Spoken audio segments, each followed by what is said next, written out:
All right, hey, it's me again. So, I hope y'all are having a good evening. Have a good weekend too. Do something fun this weekend, you know. So, and take care of one another. Be good to one another. Be good to yourselves, and take care of one another. So, we all say that, right, guys? All throughout. All right. So, my wife, Miss Savannah Guthrie of today's show, everything else. She wanted me to talk about the Tree of Life tonight and the Seed of the Tree of Life writings. These are the two writings that actually takes the human race back to the Garden of Eden, sin-free. So we're actually living sin-free now in the Garden of Eden. The human race is. We're getting rid of the evil demons, you know. So, but that's us, and these are the two writings that actually do it.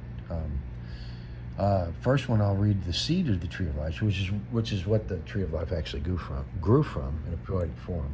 But this all sets it to words, you know, that it did take place and has taken place, and we're good now. So, all right, I'll talk a little bit about that in a minute. So this is the Seed of the Tree of Life poem. It's real short, doesn't take very long. And this has got one word that I changed, but it doesn't make sense. And since it's me and Savannah Guthrie's heart, literally our heart, the poem should read, I carefully buried our heart last night like a seed in the ground. Maybe one day, with some sun and some rain, it might be found, as a tree with red blooms that makes not a sound. Maybe then someone will see it. Winter 1996? Winter 1996. I actually wrote the Seed of the Tree of Life after I wrote the Tree of Life itself, the Tree of Life dream. So, but that's it. Again, it should say tree with red blooms that makes not a sound. So, one word I shouldn't have changed. But that's me and Savannah Guthrie. It's like, we carefully buried our heart last night like a seed in the ground. Me and Guthrie. Okay, so anyway, that's the Seed of the Tree of Life. That's where it grew from, on paper. All right, now we'll go to the Tree of Life. All right.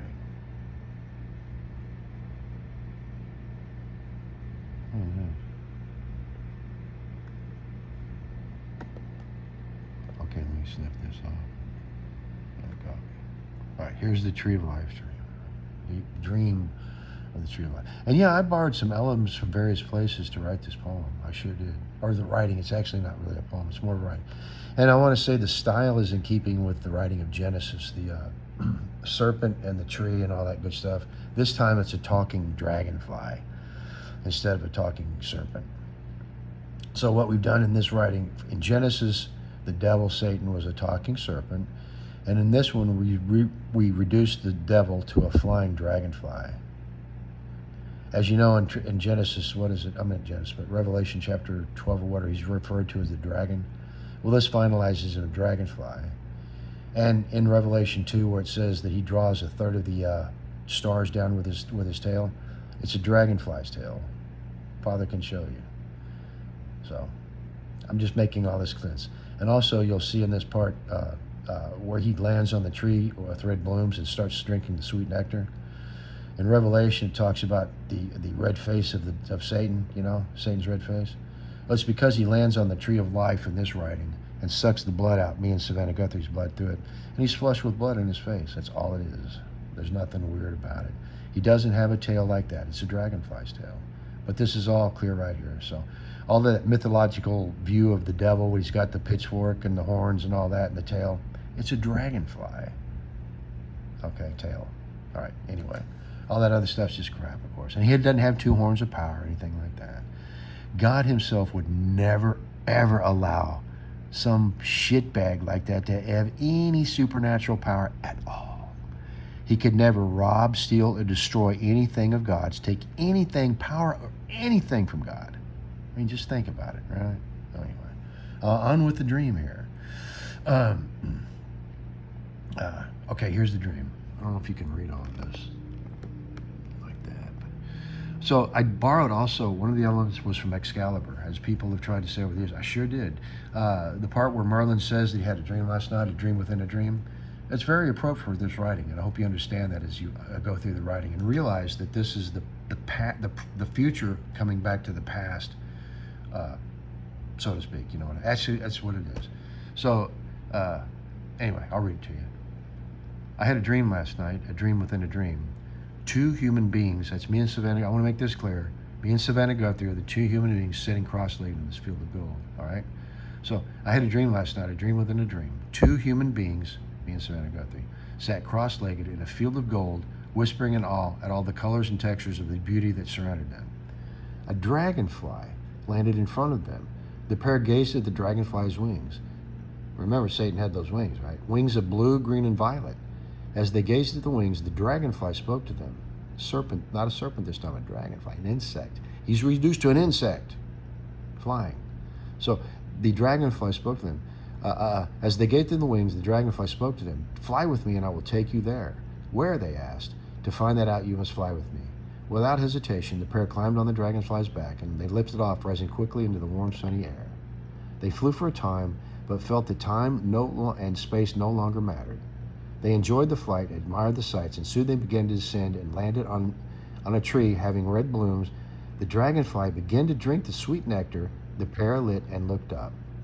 See, the dragonfly begins to drink the sweet nectar, the blood of Savannah Guthrie from the tree of life seed that we planted as our heart. See? All right. That's our blood in the tree of life, planted from our heart as a seed. In the other poem, right? Okay. And looked up. The dragonfly began to drink the sweet nectar. The pair alit and looked up. Into the tree where a crow caught their eye. The crow spoke to them. I know the both of you. Your spirits there are kindred. And your eyes are like the dragonfly's wings. They are beautiful and they take you to places where time and space are meaningless. Now do you understand the draw? I awoke from the dream within the dream, but I continue to dream the dream.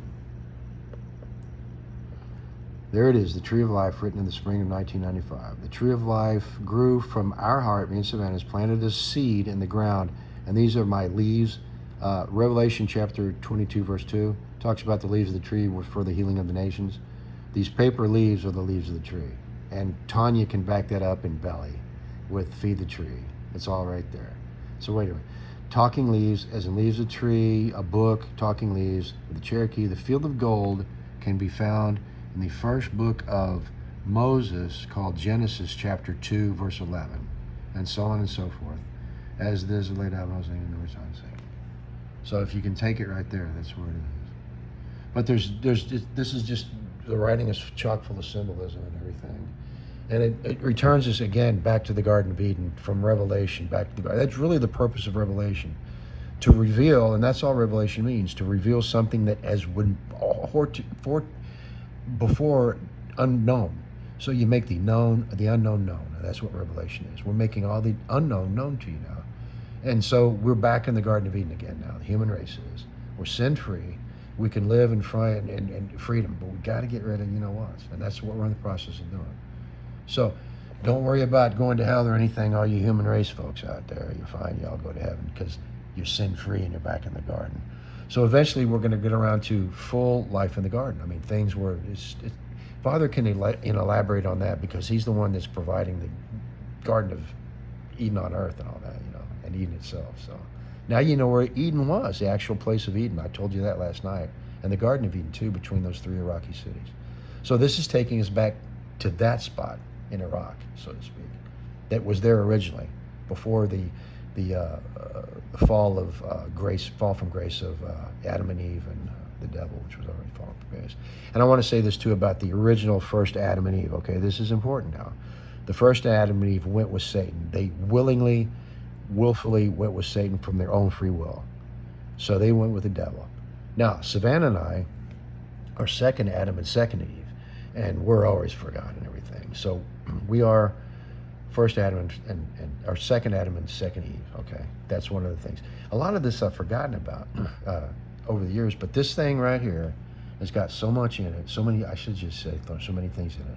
I think, can you elaborate on it too, Savannah Guthrie? I'm doing this, of course, verbally, but there's a lot of stuff I'm going to leave out.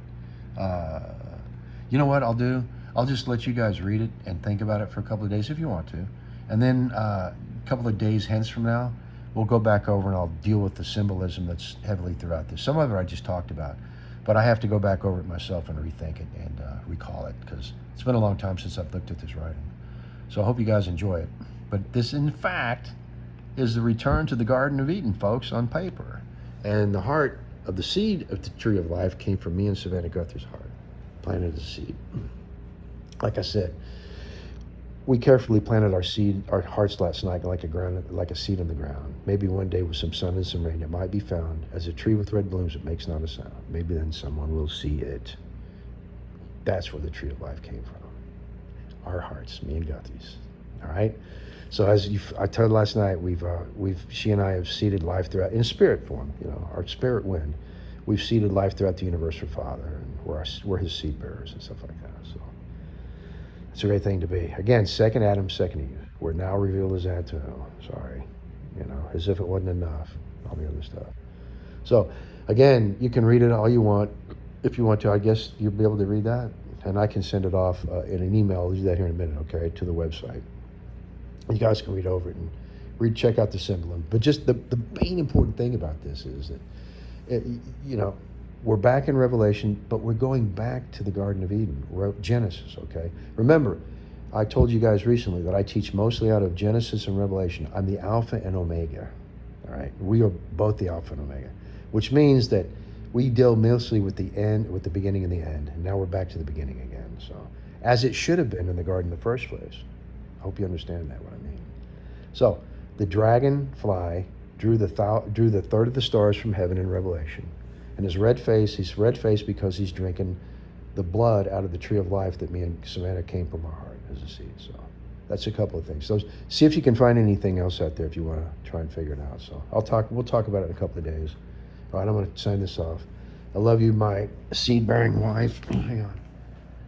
And fellow fun time haver. So there's again. I'll send this off right now if you guys want to read it. But this is, as Father can tell you, this is mega important right here. And the seed of the tree of life is also mega important. I think it's probably the two most important things we have. Guthrie actually has. Do you have the original handwritten? Guthrie, Savannah actually has the original handwritten tree of life that I wrote in my own handwriting and signed it as Mark at the bottom in my handwriting, and I printed it out. And there was 2 copies made that day that I actually wrote it.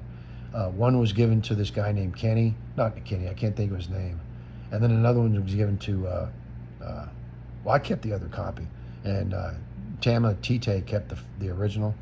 So my wife, can I say this? What year was that? 99? Okay. Back in 99, Savannah Guthrie, who knew she was going to be my wife eventually, but we had to go through this stuff separately, as a matter of fact. So she went to Tulsa. Again, this is 1999. Before I knew who she was, and she already knew who I was by then, she went to Tulsa, Oklahoma, and paid Tamala Taylor and Bob Williams, the beast of Revelation that's now dead in a pauper's grave in southern Illinois. I'll talk about that in a second. She paid them $1.5 million. $1 million for this writing right here, the original, and $500,000 for the seed of the tree of life, the original one. So she has 2 of the original things that I wrote. This one and the seed of the tree of life in my own hand. So Father wanted to buy that, so she got it back. But I want to make this clear that Bob Williams is dead. The beast of Revelation, by the way, Bob and all that bullshit, he's dead in a pauper's grave in southern Illinois. And I'll tell you why he's in a pauper's grave. God himself made sure that every a funeral home and every cemetery in this area would not take him because he's the beast. And Father made sure that these directors of these funeral homes made him have to go to a pauper's grave in southern Illinois. So that's how he ended. You can go see him if you want to. Savannah Guthrie has the actual death certificate and the place of burial at the plot. You can contact her if you will. I don't know about contacting her, but she'll give it to you. And it's a real thing. The reason he's dead is because I killed him by my own mouth, the sword of my mouth. Revelation chapter 19, verse 15. And I'll tell you why. I'm just going to talk about him, all right? The morning that I killed him, he was on his way. Listen to me. He was on his way to do harm to my daughter, Mallory, and her children. So I killed him. I walked into his room in the supernatural like this. I materialized, and I said, "Are you going to do harm to Mallory and her kids?" He nodded his head yes to me, and I killed him. Baldwin, Missouri police came to investigate. How many?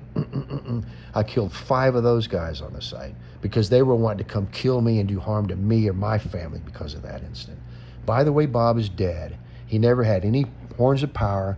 It was all on paper. It was all a joke. He never had 10 horns of shit. And I want to make that clear. The reason he died, he was going to do harm to my daughter, our daughter, Savannah Guthrie and mine, oldest daughter, Mallory. He's dead now.